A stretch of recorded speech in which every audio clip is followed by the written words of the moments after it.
Washington, D.C., September 17, 1975. The Russell Senate Office Building.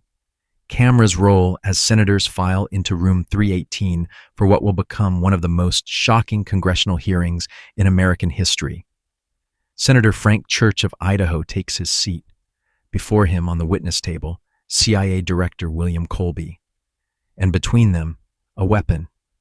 Church lifts it carefully. A modified pistol. Scope mounted on top. Battery in the handle. It looks like something from a spy thriller. "Mr. Colby," Church says, his voice measured, controlled. "Would you please explain to the American people what this weapon does?" Colby's response is clinical, matter-of-fact. "It's a non-discernible microbionoculator."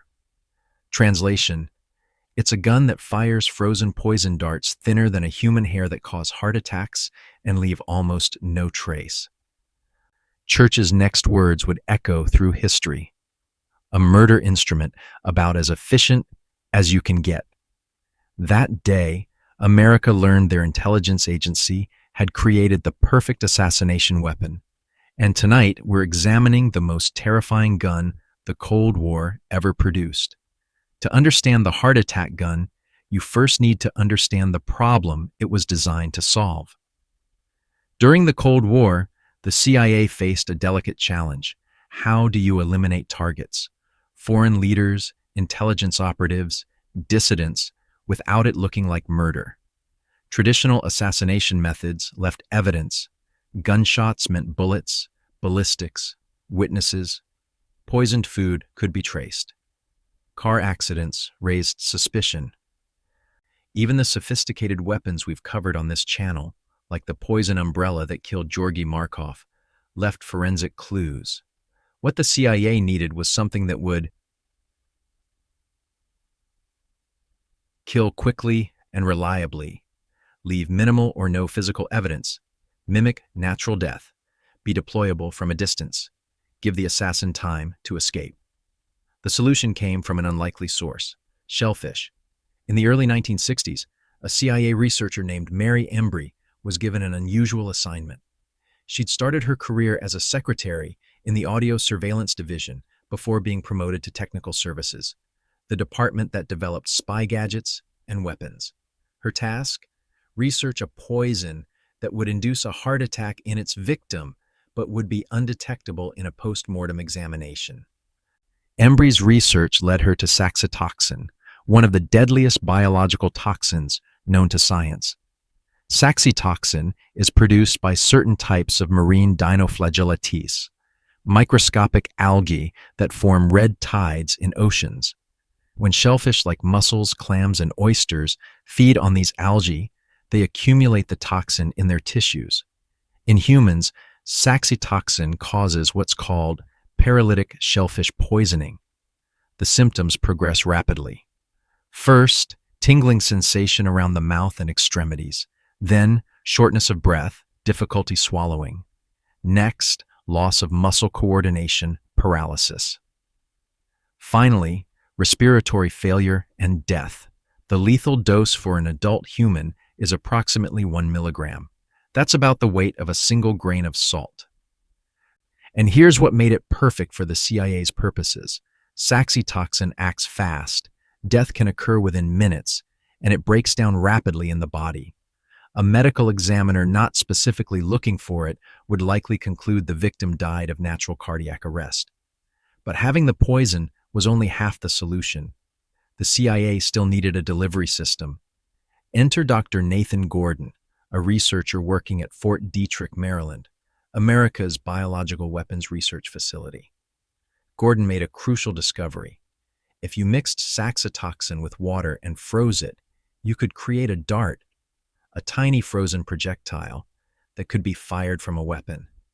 The genius was in the physics and chemistry. The dart was incredibly small, only 1/4 of an inch long, and as thin as a human hair. So small it could penetrate clothing without being noticed. Being frozen solid, it could be propelled with enough force to pierce skin. Once inside the body, body heat would melt the ice, releasing the saxitoxin directly into the bloodstream. The ice would leave no trace. It's just water that evaporates. The saxitoxin would cause rapid paralysis and respiratory failure, mimicking a heart attack. And the only evidence? A tiny red puncture wound, easily missed by a coroner not specifically looking for it. Gordon presented his findings to the CIA's Technical Services Division. They were, by all accounts, impressed. This wasn't theoretical. Gordon reportedly tested the weapon on animals. Dogs were mentioned in testimony to verify it worked. Some sources suggest prisoners were also used as test subjects, though this has never been officially confirmed. The results were exactly what the CIA wanted: fast, lethal, nearly undetectable. Now they just needed to weaponize it. The weapon itself was elegant in its simplicity and terrifying in its effectiveness. The CIA took a Colt M1911 pistol, the standard U.S. military sidearm, iconic and reliable, and heavily modified it. First, they removed the traditional barrel and firing mechanism. This wasn't going to fire .45 caliber bullets. Instead, they installed a battery-powered electrical system in the handle. This would provide the propulsion. A telescopic sight was mounted on top, giving the weapon accuracy at distance. According to declassified testimony, the heart attack gun could fire accurately up to 100 meters, over 300 feet. Think about that. An assassin could be across a street, in a crowd, at an outdoor event, and deliver a lethal dose from 100 meters away. The dart loading mechanism was located where the magazine would normally be. The frozen darts were stored in a refrigerated container until use. They had to remain frozen for the weapon to function. To fire, the operator would aim using the scope, squeeze the trigger, and an electrical charge would propel the dart at high velocity toward the target. The firing was reportedly silent, or at least quiet enough to go unnoticed in an urban environment. No gunshot, no muzzle flash, just a soft pneumatic puff.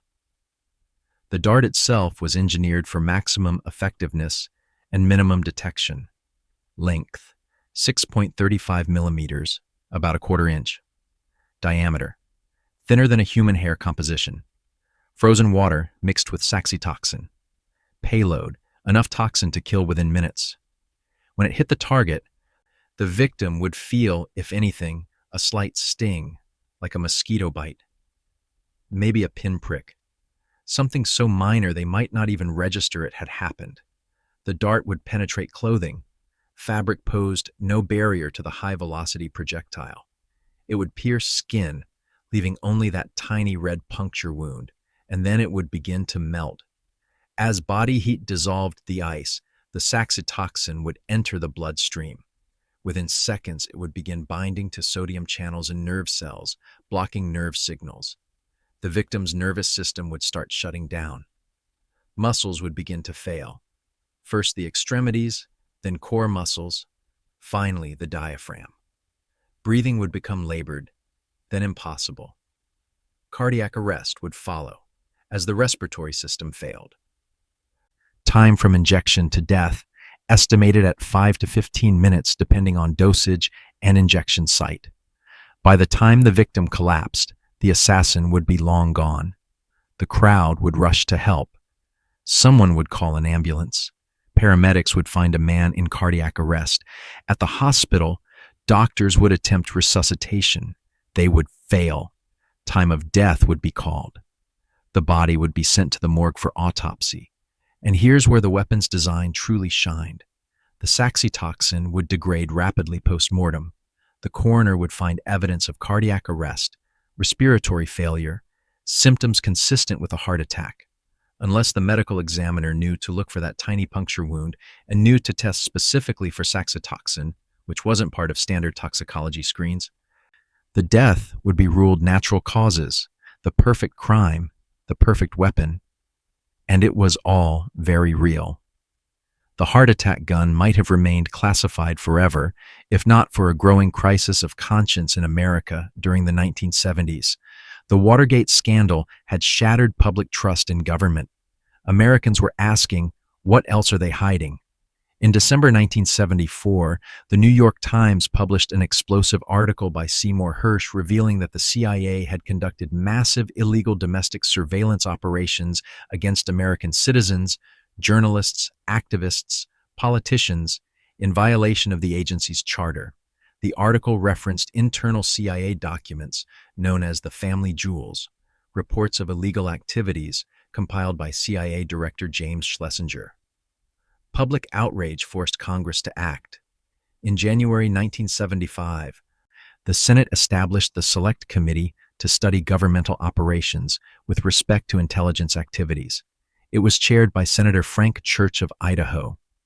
The Church Committee, as it became known, began investigating the CIA, FBI, NSA, and IRS, peeling back decades of covert operations.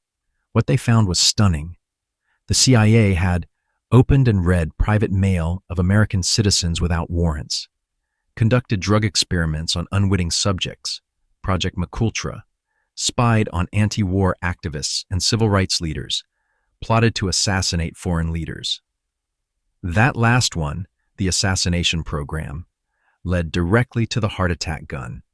The committee discovered that throughout the 1950s and 1960s, the CIA had targeted numerous foreign leaders for elimination.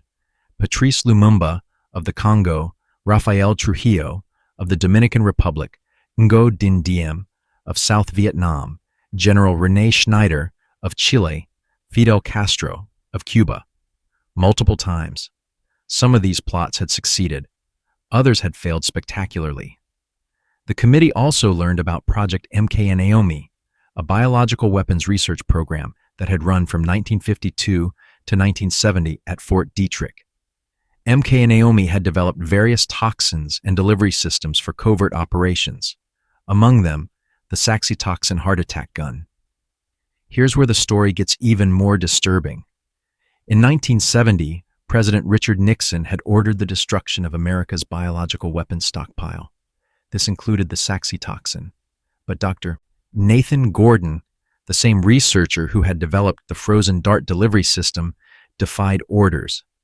Against explicit instructions from his superior, Dr. Sidney Gottlieb, head of MKUltra, Gordon secretly preserved 5.9 grams of shellfish toxin and vials of cobra venom. 5.9 grams doesn't sound like much, but remember, the lethal dose is 1 milligram.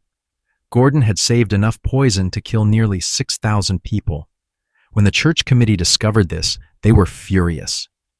The poison was supposed to have been destroyed. Why had Gordon kept it? Gordon's explanation, he thought it might be needed in the future. On September 17, 1975, the committee held a televised public hearing. CIA Director William Colby was called to testify, and he brought the weapon with him. The footage is striking. Colby, calm and professional, hands the modified pistol to Senator Church. Church examines it, then holds it up for the cameras. The image of Senator Church pointing the CIA's heart attack gun at the ceiling would become iconic, a symbol of Cold War paranoia and government overreach. Church questioned Colby about its capabilities. How effective is this weapon? Very effective, Senator. What is the range? Approximately 100 meters. Is it silent? Yes, Senator. The sound is negligible. Could the victim know they'd been attacked? Unlikely. They might feel a slight sting, comparable to a mosquito bite. And the toxin, is it detectable? Not in a standard autopsy. The compound degrades rapidly. Church's final assessment was damning, a murder instrument about as efficient as you can get. The hearing shocked America. Congressional testimony, under oath, confirming that the CIA had developed a literal assassination weapon. The fallout was immediate. On February 18, 1976, President Gerald Ford signed Executive Order 11905, which explicitly prohibited U.S. government employees from engaging in or conspiring to engage in political assassination. The heart attack gun program was, officially, shut down. The saxitoxin stockpile Gordon had hidden was finally destroyed, supposedly. But here's the question nobody could answer. Had it ever been used? Colby refused to confirm or deny operational use. The CIA's position was, and remains, that the weapon was developed but never deployed in the field. But that's exactly what you'd expect them to say. Dr. Mary Embry, the researcher who had identified saxitoxin as the ideal poison, later stated that the weapon had been tested on animals and allegedly on prisoners with great effect. Tested, but used, we may never know. The CIA's assassination program targeted dozens of foreign leaders. Some died under suspicious circumstances, sudden heart attacks, unexpected cardiac events. Could the heart attack gun have been used? Absolutely. Would the CIA admit it? Never. The heart attack gun represents everything terrifying about Cold War covert operations: the willingness to develop any weapon, use any method, cross any ethical line in pursuit of strategic advantage. It wasn't a defensive weapon. It wasn't for battlefield use. It was designed for one purpose: assassinating specific targets while making it look like natural death. The engineering was brilliant. The ethics were horrifying. Think about what this weapon represented. The CIA had created a tool that could end someone's life from 300 feet away, leaving almost no evidence, making the death appear natural. In the hands of a professional intelligence service operating without oversight, this wasn't just a weapon, it was a license for invisible murder. The Church Committee hearings exposed it. Ford's executive order banned political assassination. But did it end? The technology exists. The knowledge exists. Saxitoxin can still be extracted from shellfish. Frozen darts can still be fired from modified weapons. And intelligence agencies, American, Russian, Chinese, Israeli, they all know how it works. In 2018, former Russian spy Sergei Skripal and his daughter were poisoned with Novichok nerve agent in Salisbury, England. Russian agents used a perfume bottle as the delivery device. The methods change, the technology improves, but the fundamental concept remains: undetectable assassination. The heart attack gun was developed over 60 years ago. Imagine what's possible today. The weapon itself, that modified Colt 1911, remains in CIA custody, classified, locked away. The only reason we know about it is because of one congressional investigation, one senator who demanded answers, and one CIA director who was forced to reveal the truth. This was the heart attack gun. The weapon that killed with ice. The perfect murder instrument that shocked the world.